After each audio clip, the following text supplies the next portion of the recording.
Daniel, capítulo 10. Visão profética à beira do rio Tigre. No terceiro ano de Ciro, imperador persa, Daniel, também conhecido por Beltesazar, em aramaico, recebeu uma revelação divina. A profecia era verdadeira e falava de tempos hostis e guerras. Na visão que teve, ele compreendeu bem a mensagem que segue. Eis que naqueles dias, eu, Daniel, estava chorando por 3 semanas inteiras. Não comi nada que me parecesse agradável, nem carne nem vinho entraram na minha boca. Nem me ungi com óleo até que se cumpriram as 3 semanas completas. No dia 24 do primeiro mês, eu me encontrava em pé junto à margem de um grande e rápido rio, Tigre. Olhei para cima e diante de mim estava um homem vestido de linho, com um cinto de ouro puríssimo na cintura. Seu corpo brilhava como berilo e outras pedras preciosas. O rosto iluminado como relâmpago, os olhos como tochas acesas. Os braços e as pernas reluziam como bronze polido e sua voz soava forte e grave como o barulho das multidões. Só eu, Daniel, contemplei aquela visão. Os homens que estavam na minha companhia não a conseguiram ver. Foram cometidos de tanto pavor que fugiram apressadamente do local e se esconderam. Assim fui deixado a sós, admirando aquela grande visão e me senti enfraquecido, trêmulo e muito pálido, e quase desfaleci por completo. Então, eis que ouvi a voz das palavras do anjo, e ouvindo o som do que dizia, perdi os sentidos, entrei em um estado de êxtase e caí de bruços com o rosto em terra. Em seguida, senti que a mão de alguém tocou em mim e me ajudou a levantar, mas meus joelhos e mãos tremiam muito.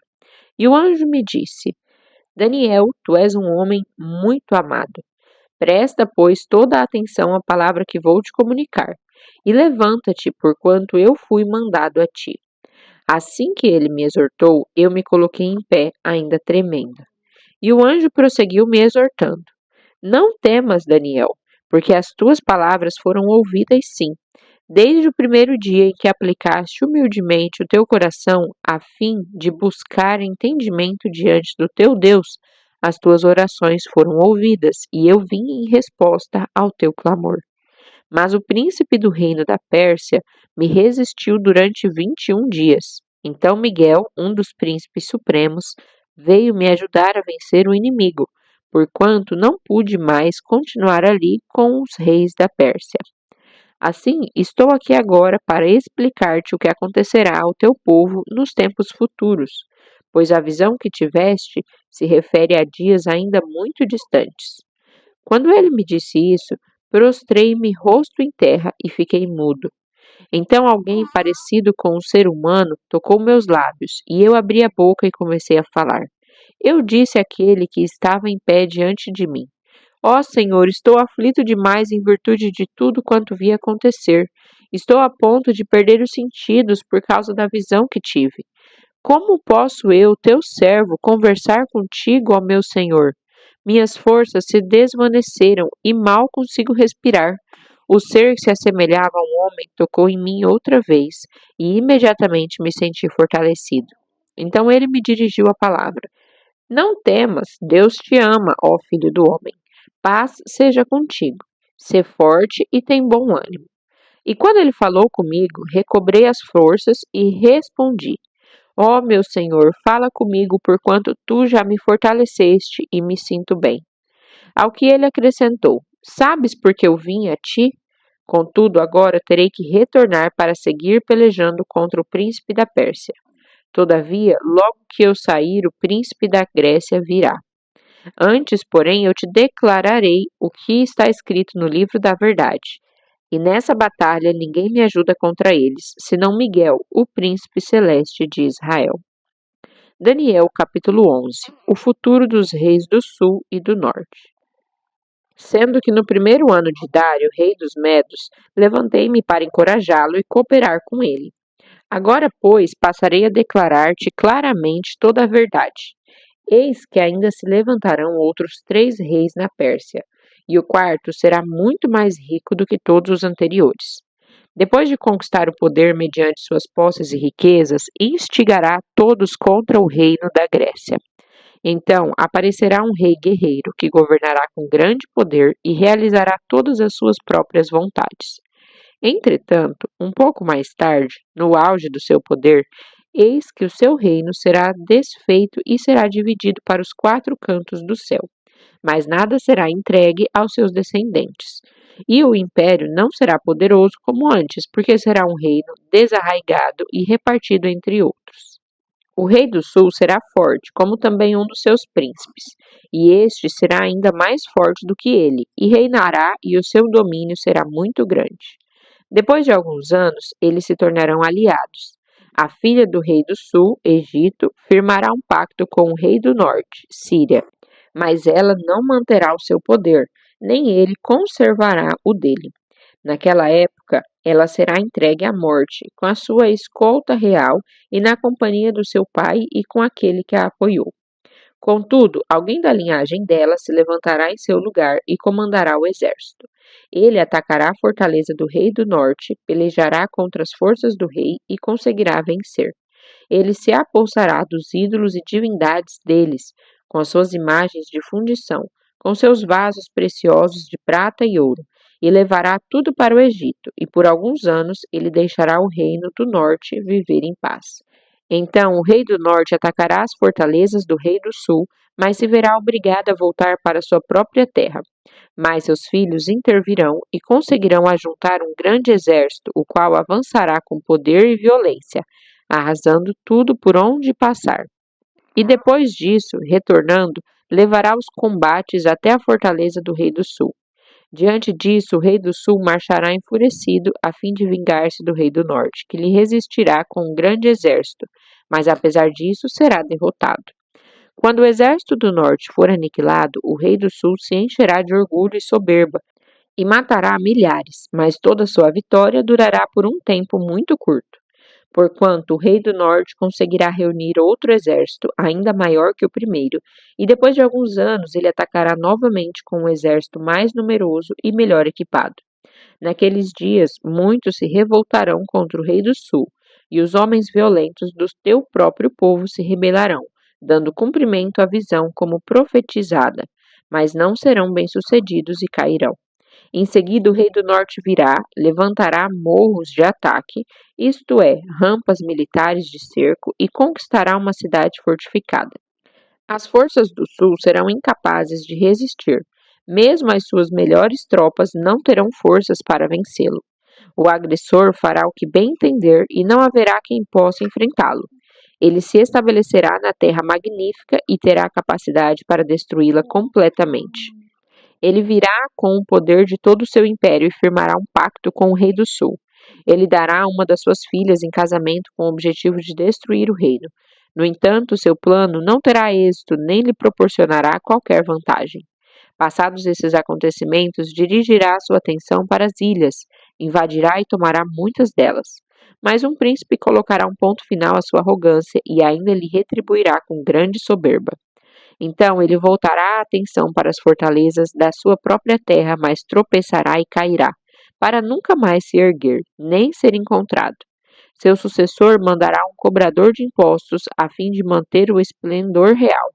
Entretanto, em poucos anos, ele será destruído sem que seja necessário qualquer ato de luta ou violência. Depois, este será sucedido por um homem odioso e cruel, o qual não recebeu a honra da majestade. Ele invadirá o reino quando o povo estiver se sentindo em paz e seguro, e tomará o governo geral mediante intrigas e negociatas. Então, um exército arrasador será todo exterminado diante dos olhos desse homem desprezível, e este será destruído juntamente com o príncipe do pacto estabelecido. Depois desse acordo firmado, ele agirá traiçoeiramente e com apenas um pequeno grupo de homens conseguirá chegar ao poder. Atacará também as regiões mais férteis da província quando estas estiverem vivendo em paz e tranquilidade. Ele as invadirá e fará o que os seus pais e nem mesmo os seus antepassados jamais fizeram. Distribuirá despojos, saques e riquezas sequestradas entre todos os seus seguidores.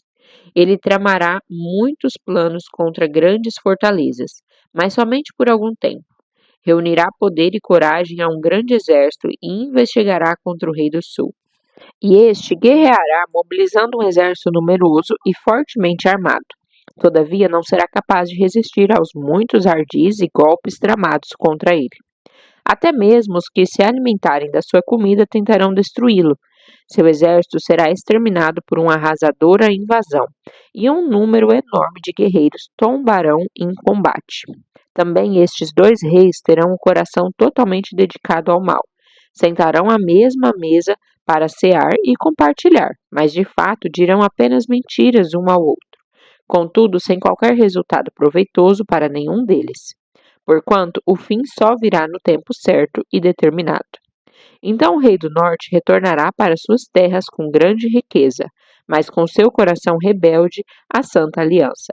Ele tentará acabar com a religião do povo de Israel e depois voltará para sua nação.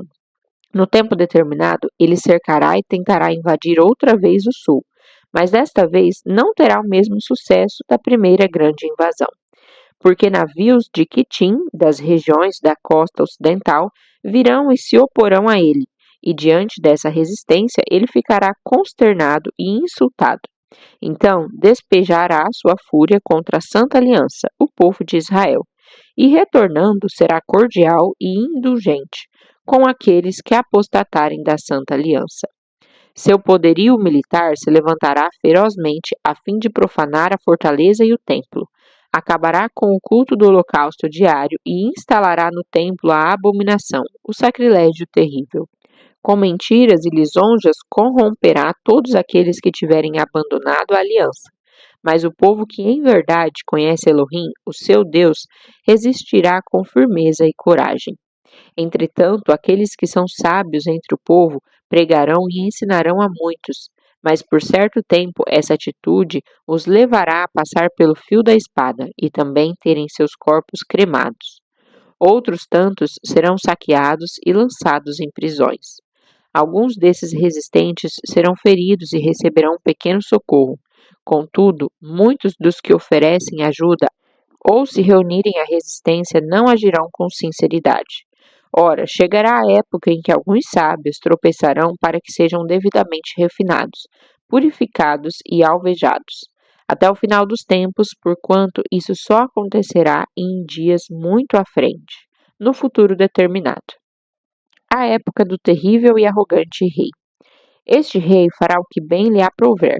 Ele se exaltará e se ensoberbecerá em relação a toda divindade e seres celestiais.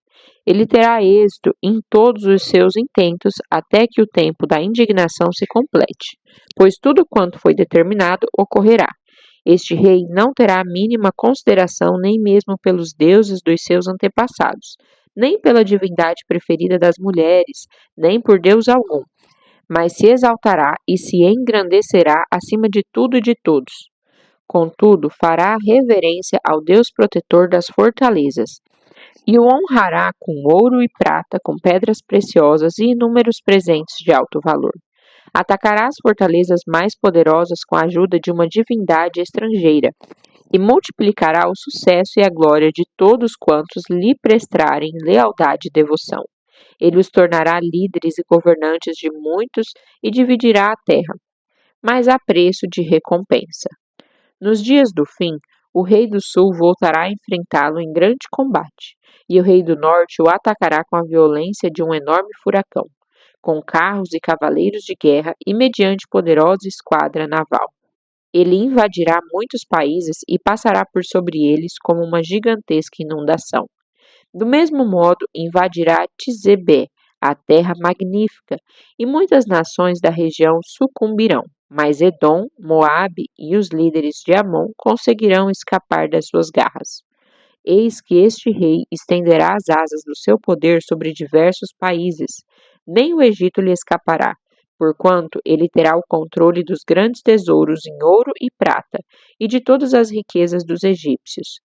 Os líbios e os cuxis, etíopes, a ele servirão. Contudo, notícias procedentes do leste e do norte o assustarão, deixando-o muito preocupado. Então ele decidirá sair para destruir e exterminar muita gente. Este rei armará suas tendas reais entre o grande mar Mediterrâneo e o glorioso Monte Santo. Entretanto, ele encontrará o seu fim e não haverá nada nem ninguém que possa socorrê-lo. Daniel capítulo 12. O final dos tempos. Naquela época, Miguel, o grande príncipe que protege o povo de Deus, se erguerá em benefício dos filhos do teu povo, e haverá um período de tribulação, opressão e aflição como nunca houve desde o início das nações até então. Contudo, naquela época, o teu povo, toda pessoa cujo nome está escrito no Sefer, livro, será liberto. Multidões e multidões que dormem no pó da terra acordarão, uns para a vida eterna, outros para a vergonha, humilhação e para o desprezo eterno. Os que têm o entendimento e são sábios resplandecerão como o fulgor do firmamento, e todos quantos se dedicam a conduzir muitas pessoas à verdade e à prática da justiça serão como as estrelas, brilharão para sempre, por toda a eternidade. Porém, tu, ó querido Daniel, tranca em segredo, mediante um selo, as palavras do livro até o tempo próprio do fim. Muitos farão de tudo e correrão de uma parte para outra em busca do maior saber, e o conhecimento se multiplicará muitas e muitas vezes. Então eu, Daniel, olhei e eis que estavam em pé diante de mim outros dois anjos, um do lado de cá do rápido rio Tigre e outro da margem de lá. Então um deles falou ao homem vestido de linho que estava rio acima. Quanto tempo passará antes que se cumpram todos esses eventos extraordinários? O homem vestido de linho que estava acima das águas do rio levantou ao céu a mão direita e a mão esquerda, e eu o ouvi jurar por aquele que vive para sempre, e acrescentou: Haverá, pois, um tempo, tempos e metade de um tempo.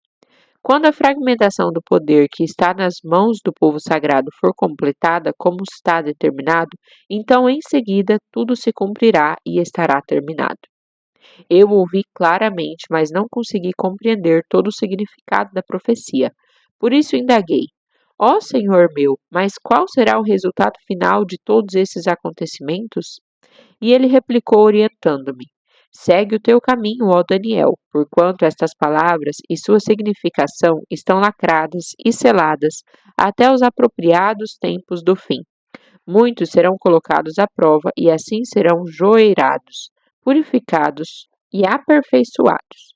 No entanto, os malignos continuarão praticando impiedades. Nenhum dos ímpios dará ouvidos a estas palavras, tampouco buscarão entendimento. Mas os sábios e prudentes, sim, estes entenderão. Concluindo, depois de abolido o culto contínuo que, mediante a apresentação do holocausto diário, e a abominação assoladora, o terrível sacrilégio, for estabelecido no templo, transcorrerão ainda 1290 dias. Bem-aventurado o que aguarda e chega aos 1335 dias. Tu, porém, vai-te em paz e segue o teu caminho até o fim. Eis que descansarás, e então, no final de Iom dos tempos, te levantarás para receber a tua herança perpétua.